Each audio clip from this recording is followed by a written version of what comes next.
ये rescue operation आपने भी लगातार कई दिनों तक यहाँ पर रहकर देखा कि ये बहुत चुनौतीपूर्ण था और बहुत कठिन था। और कई बार ऐसा लगता था कि हम बहुत जल्दी जो है अपनी मंजिल तक पहुँच जाएंगे, मज़दूर भाइयों को सबको बाहर निकाल लेंगे। लेकिन बीच बीच में कुछ इस प्रकार की परेशानी उसके अंदर आ जाती थी, समस्या खड़ी हो जाती थी।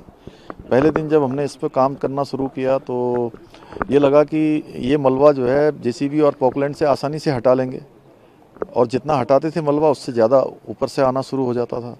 फिर हम पाइप लेकर आए, पाइप हरिद्वार से, देहरादून से पाइप इकट्ठे करे, पाइप डालने का काम हुआ।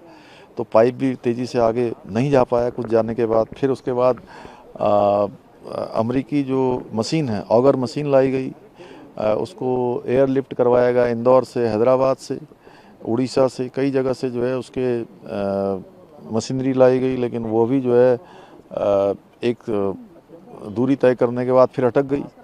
फिर दोबारा चलाई गई।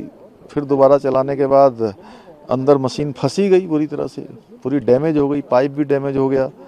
और ऐसा लगा कि अब तो चारों तरफ से रास्ता बंद हो गया है।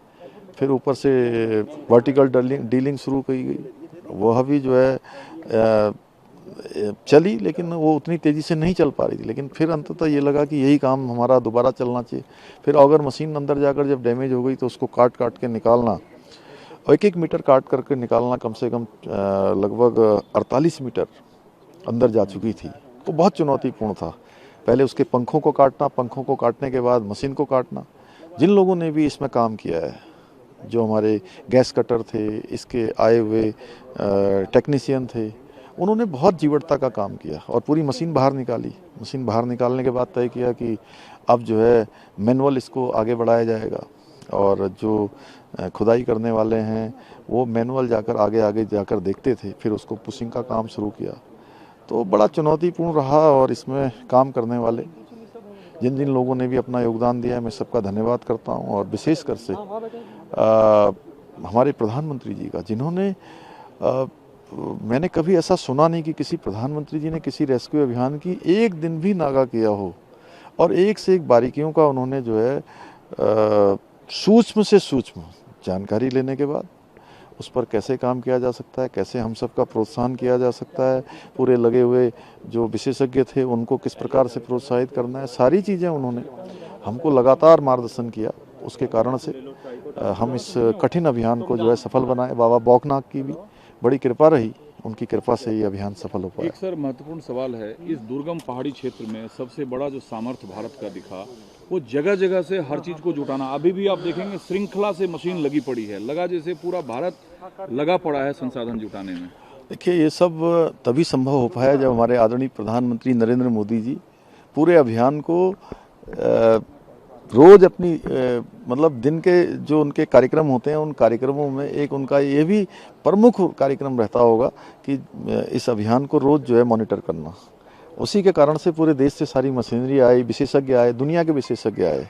ये तभी संभव हो पाया कि हमारे इस दूरस्थ क्षेत्र में पहले भी आपदाएं आती थी, लेकिन इस प्रकार की चिंता, इस प्रकार का एक तरह से मॉनिटरिंग कभी देखने को नहीं मिली। उन्होंने इस बार प्रधानमंत्री के रूप में अलग, उन्होंने जैसे अपने परिवार में बच्चों का, अपने बेटे का, बेटियों का जिस प्रकार से माता पिता ख्याल रखते हैं, उस प्रकार से प्रधानमंत्री जी ने इस पूरे प्रकरण में जो है तारीफ कर रहा है इस ऑपरेशन का। इस टनल का आगे भविष्य आप कैसे देखते हैं? और बतौर मुख्यमंत्री आपने कई विजिट किया, और कल तो कई घंटे आपने कैंप किया हुआ था वहाँ, जैसे अब रेस्क्यू बिना कराया आप जाएंगे नहीं। कल मैं दिन में प्रातःकाल में वहीं था 10 बजे तक, और 10 बजे जाने के बाद फिर से मैं 1 बजे वापस आ गया था। और 1 बजे से लेकर थोड़ी देर के बाद लगभग 1:30 बजे मैं चला गया था, और लगभग 9 साढ़े 9 बजे जब अभियान पूरा हो गया उसके बाद ही बाहर निकला। तो मुझे लगता है कि चूँकि हमने पहले ही कहा है कि इन सब का हम जितने भी इस प्रकार के हमारे प्रोजेक्ट चल रहे हैं सबकी समीक्षा करेंगे, और भारत सरकार भी अपने स्तर पर सबका सेफ्टी जो ऑडिट है वो करवाने का निर्णय वहाँ से हो चुका है। तो चूँकि इकोलॉजी भी चलेगी और इकोनॉमी भी रहे, इकोलॉजी और इकोनॉमी दोनों बनी रहे, उसी के आधार पर हम लोग आगे बढ़ेंगे। सभी श्रमिक स्वस्थ हैं?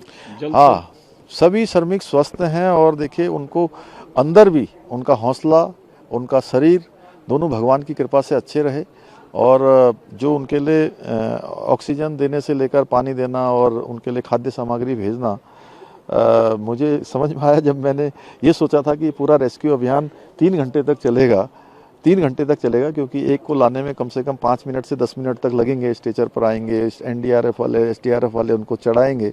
लेकिन जैसे ही पाइप अंदर गया और एनडीआरएफ एसडीआरएफ ने काम शुरू करना कर, तो आधे घंटे से भी कम समय में पूरा अभियान हमारा पूरा हो गया। सारे के सारे श्रमिक भाई दौड़ते हुए आए, तो खुशी का ठिकाना नहीं था, क्योंकि हमारे परिवार के लोग, हमारे भाई स्वस्थ आ रहे थे। उनके परिजन, जिस प्रकार से उनके चेहरों में खुशी थी, उनके चेहरे में संतोष था, और वो कह रहे थे कि हमको पहले दिन से विश्वास था कि हमको कुछ नहीं होगा, क्योंकि जिस दिन से आप लोगों ने बात करना शुरू कर दिया था, हमारी चिंता दूर हो गई थी, हम निश्चिंत थे अंदर। एक सर आखिरी सवाल, आप तो खैर युवा मुख्यमंत्री हैं, युवा सामर्थ्य भी उत्तराखंड का दिखा, जो कि युवा राज्य है उत्तराखंड भी, और अद्भुत सामर्थ्य इस राज्य ने दिखाया।